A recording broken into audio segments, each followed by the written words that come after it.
السلام علیکم دوستو، امید کرتی ہوں آپ سب خیریت سے ہوں گے۔ پروفٹ سیریز میں آج ہم ہود علیہ السلام کا واقعہ سنیں گے۔ اگر آپ کو پروفٹ سیریز میں انٹرسٹ ہے تو پلیز میرے چینل کو سبسکرائب کر لیجئے۔ تو چلیے شروع کرتے ہیں with the real life story of Prophet Hud علیہ السلام۔ پانی کے عذاب کے بعد نوح علیہ السلام نے دنیا کو آباد کیا۔ نوح علیہ السلام کے وصال کے برسوں بعد اللہ تعالیٰ نے ایک قوم پیدا فرمائی جسے اس زمانے میں قوم عاد کہا جاتا تھا۔ یہ لوگ صحت مند، طاقتور، بڑے کٹ کاٹ اور لمبی عمروں والے تھے، لیکن ایمان و عمل کے اعتبار سے پستی کا شکار تھے۔ بتوں کی پوجا، لوگوں کا مذاق اڑانا، دوسروں کو تنگ کرنا اور لمبی زندگی کی امید پر مضبوط محل بنانا ان کے عام معمولات تھے۔ کفر اور شرک، جہالت اور ضلالت اور غفلت کی وادی میں بھٹکنے والی اس قوم کی ہدایت اور رہنمائی کے لیے اللہ تعالیٰ نے ان کی قوم سے حضرت ہود علیہ السلام کو ان کی طرف رسول بنا کر بھیجا۔ نوح علیہ السلام کے کئی پوتے اور پر پوتے تھے، اس لیے دنیا کی آبادی تیزی سے بڑھ گئی تھی۔ ان میں سے کئی یمن میں بس گئے تھے جو ارم کے وارث تھے، جو کہ پیغمبر نوح علیہ السلام کے پوتوں میں سے تھے، اس لیے ان لوگوں کو عاد کہا جاتا ہے۔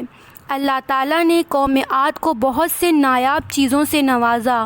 قوم عاد اپنی جسمانی صورت، اپنی کاریگری کے غرور میں ایسی چمکی کہ انہوں نے ایک اللہ کو بالکل بھلا دیا۔ اپنے ہاتھوں کے بنائے ہوئے بتوں کو اپنا معبود بنا کر ہر قسم کے شیطانی عمل بے خوف انجام دینے لگے۔ تب اللہ تعالیٰ نے انہی میں سے ایک پیغمبر حضرت ہود علیہ السلام کو بھیجا۔ ہود علیہ السلام عاد کے سب سے عزت دار شاخہ خلد کے ایک فرد تھے۔ انہوں نے اپنی قوم کو اللہ کی توحید اور عبادت کی طرف بلایا اور کہا، ایک اللہ کے سوا تمہارا کوئی معبود نہیں، تم اللہ کی حمد کے بجائے اس کی نافرمانی کرتے ہو، کیا تمہیں خوف نہیں؟ تب قبیلے کے سردار کہنے لگا، ہم نے تجھ سے بڑا بیوقوف نہیں دیکھا، ہماری نظر میں تو جھوٹا ہے۔ ہود علیہ السلام کہنے لگے، میں جھوٹا نہیں، مجھے اللہ نے تمہیں ہدایت دینے کے لیے چنا ہے، میری گواہی سچی ہے۔ ہود علیہ السلام نے انہیں ہر طریقے سے سمجھانے کی کوشش کی، لیکن قوم تکبر میں چور تھی، پر ہود علیہ السلام لگاتار اسلام کی تبلیغ میں لگے رہے۔ وہ اپنی قوم کو اللہ کے عذاب سے ڈراتے اور کہتے، اے میری قوم، اللہ نے تمہیں بہت رحمتوں سے نوازا ہے۔ یہ بت نہ تو کسی کو نفع نقصان پہنچا سکتا ہے، نہ ہی کسی کا بھلا کر سکتا ہے۔ وہ اللہ ہے جس کے ہاتھ میں ساری قدرت ہے، لیکن قوم نے ان کی ایک نہ سنی۔ سورج سے زیادہ روشن دلیلوں کا ان پر کوئی اثر نہیں پڑا۔ قوم عاد انہیں اور ذلیل کرتی۔ ہود علیہ السلام سب کچھ سنتے۔ آخر کار انہوں نے اعلان کر دیا، اگر تم لوگوں نے یہی رویہ اختیار کیا تو بہت جلد اللہ تمہیں ہلاک کر دے گا، تمہاری جگہ دوسری قوم کو زمین کا مالک بنا کر بھیجے گا، اور تم لوگ ذرہ برابر بھی اللہ کا کچھ بگاڑ نہیں سکتے۔ کیا تم پیغمبر نوح علیہ السلام کی قوم کا حال بھول گئے؟ اس سے عبرت حاصل کرو۔ میں تمہارا دشمن نہیں ہوں، میں تمہارا دوست ہوں۔ میں خود کچھ نہیں کہتا، میں وہی کہتا ہوں جو اللہ مجھ سے بولنے کو کہتا ہے۔ یہ دلیل سن کر کچھ لوگ ہود علیہ السلام کے ساتھ جماعت میں شامل ہو گئے، مگر باقی لوگ بہت ہی غصے سے بھر گئے اور کہنے لگے، اے ہود، اب ہم سے تیری روز روز کی یہ نصیحت برداشت نہیں ہوتی۔ اگر تو واقعی اپنے قول کا سچا ہے تو عذاب جلدی لے آ، جس کی دھمکی دے کر تو اپنے رب سے ڈرنے کو کہتا ہے۔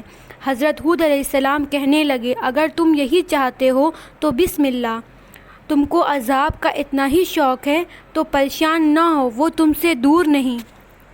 آخر کار اللہ کا وعدہ آ پہنچا اور قدرت حرکت میں آ گئی۔ پیغمبر ہود علیہ السلام نے پھر کہا، تم میری نصیحت مان لو اور ایمان لے آؤ، ورنہ دنیا میں کیا آخرت میں بھی یہ عذاب تمہارا پیچھا نہیں چھوڑے گا۔ دیکھتے ہی دیکھتے پورا آسمان کالے بادلوں سے گر گیا۔ 8 دن 7 راتیں تیز ہواؤں کے طوفان اٹھنے لگے اور ان کی پوری قوم کو تہس نہس کر دیا۔ عاد کے لوگ جو سرکش اور گھمنڈ کے وجہ سے اتنے غرور میں تھے، اس طرح بے بس پڑے تھے جس طرح آندھی کے بعد بھاری بھرکم پیڑ پڑا رہتا ہے۔ بادلوں کی گرج نے ان کی ہستی کو نیست و نابود کر دیا تاکہ آنے والی نسلوں کے لیے عبرت بن سکے، اور دنیا اور آخرت کی لعنت ان پر مسلط کر دیا گیا کہ وہ اس کے حقدار تھے۔ ہود علیہ السلام اور ان کی مخلص اسلام کو ماننے والے ساتھی اللہ کے عذاب سے محفوظ رہے اور سرکش قوم کی سرکشی اور بغاوت سے بچے رہے۔ اس طرح ایمان والوں نے اللہ کا شکر ادا کیا اور ہود علیہ السلام کے ساتھ تبلیغ فرماتے رہے۔